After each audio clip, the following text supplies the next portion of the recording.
bago ka lang sa aking channel, pakipindot ang subscribe at ang notification bell para update ka sa aking mga ginagawang video.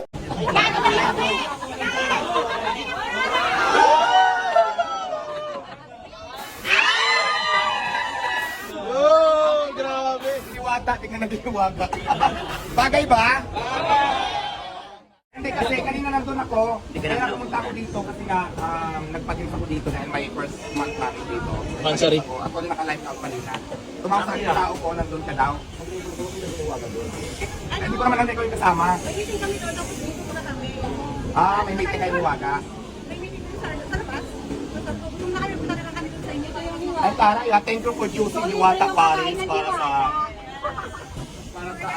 Yung kakain ng Diwata. Sa lahat ng mga vloggers, thank you so much po na lagi po nandiyan sa ito diwa. Naiintindihan ko sa pinapre. Alis sa tuwing nakikita ko sila sa kanas natin ni diwa. bakit ka man sasaktan, nakita mo lang sila, nakita mo Siyempre, lang di ako. ba? Kapatitay. Kaya kailangan magtulungan. Nanakit ba? Magkaunawaan. Mag-respeto. Kita pa rin dito. Hindi, alam mo ako ha. I don't care kung ano sasabihin ng mga bashers kasi diba sinasabi ko ito madalas na unang-una, hindi ko naman sila kiniperwisyo. Pangalawa, hindi ko sila kilala. Pangatlo, naghanap buhay ako ng patas. So wala akong maisip na paraan na dahilan para patulan pa sila. Kasi diba, ang tanong ko, bakit ka ba nagagalit? Ano ba ginawa ko sa'yo? Diba? So, ay, bakit ba siya? Parang ano eh, kumukumba lang yung strategy. Hindi mo ba napapansin mo? Kasi ito ay ano eh, alam niyo na marami ka ngayong mga taga-subaybay na nandito. Inaabangan niya kung ano ang iyong sekreto. Bakit dinudungo Ay, ka? yun naman ang sikreto, hindi niya dapat malaman. Ang sikreto ko kayo. Yung suwabe na dito. Ikaw ba may plano din pupunta doon sa festival? Oh, well, Why not? Actually, pumunta nga ako doon. Kaya lang, dumaan lang ako. Naiwan na yung ano, yung makasanggulong.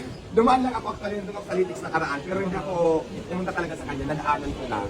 Yung ano pa At saka dito wala namang problema kung diba, kung maraming nagpaparis, maraming gumaya. Alam mo ako, ng rain na. hindi no. Alam mo ako, nagpapasalamat ako talaga dahil maraming taong na-inspire, maraming taong nagkaroon ng negosyo na ginaya ako. So, ibig sabihin, marami kaming natulungan, hindi lang ako. So, marami nagkaroon ng trabaho. Siyempre, halimbawa si Waga, may panisan. Marami siyang tao, tauhan. Di ba marami tayong natulungan? Tapos kung tutuusin, bakit ba si Waga nag-Paris na-inspire kay Diwata? O di ba dahil sa akin, marami na-inspire, marami. At saka hindi lang si Waga, marami pa rin mga tao na nagpa-Paris, hindi lang dito sa Manila, sa mga probinsya na nakikita ko. So ang sarap sa pagkaramdam dahil ang dami nating na-inspire, nagkaroon ng matrabaho, nagkaroon ng idea, na marami ding natutulungan na kagaya ng ginagawa natin ngayon.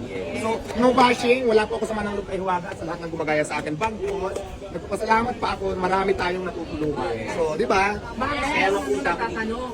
At medyo may nasasabi na bakit kasi kuno sumikat ang Paris, tuloy hindi na affordable masyado. Medyo tumaas na ang presyo ng Paris ngayon. Kahit yung mga ano, sa gilid-gilid, nagsitaasan na rin. Dati 50 pesos lang, ngayon 100 na. Dati kasi 50-60, alam mo hindi siya only rice, walang freeze of drink, walang only sabaw. Tapos only pa yung takal. Dahil sa ginawa ko na only rice, 100 pesos, only sabaw, at may kasamang soft drinks, only tubig, kung ano-ano pang only. Unli. Siguro naman sa 100 pesos, napakababa na noon.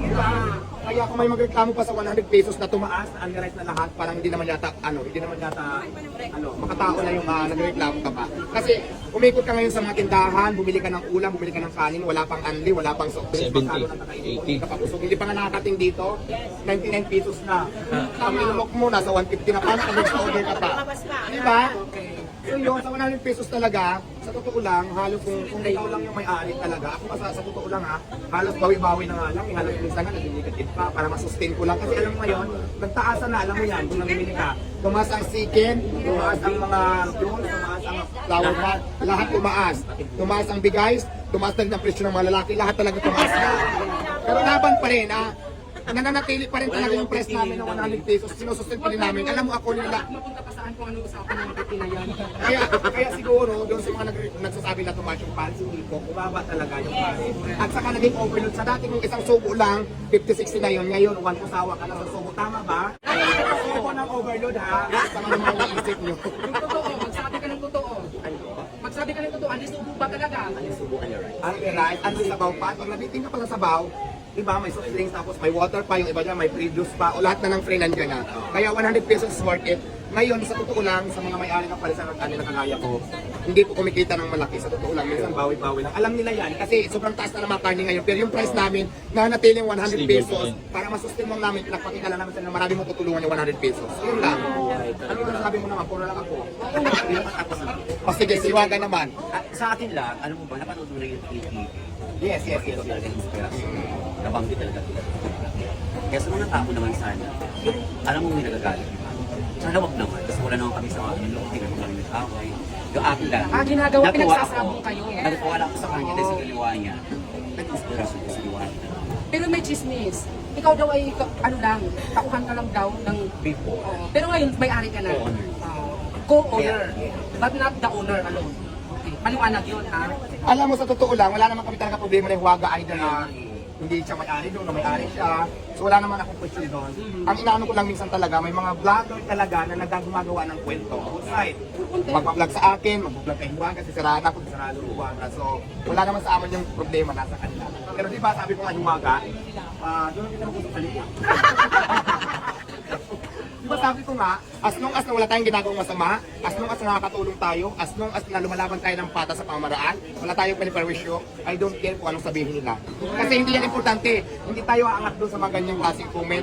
Oo, di ba? Aangat tayo sa sarili pa rin natin pagsisikap. Hindi sa mga sinasabi ng iba. Kaya kung ako sa iyo, hindi mo masasabi ng ibang tao dahil hindi sila nakakaganda. Hindi, sa Di ba? pinapray ko sila lalo. Pinapray ko sila lalo. Yan, Sana, oo. kung yung... Sana bumait na sila. Ganun dapat. Tapos, pag si Lord ang humusga sa atin, wala na kayong gawa.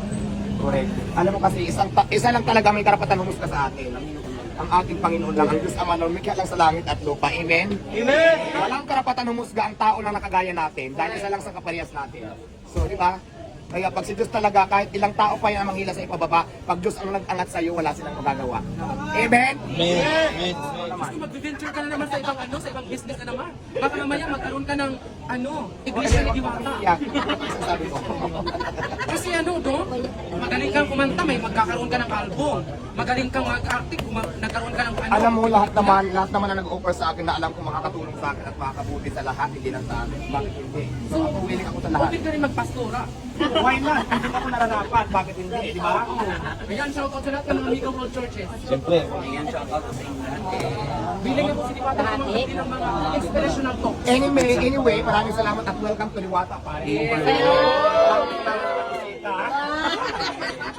you sa inyo lahat. Ulit ka? Ulit. Welcome sa Liwata, pare, sa Obolo Liwata. At maraming salamat sa pagbisita. Doon tayo tumingin. Kahit dito ka tumingin, ako doon.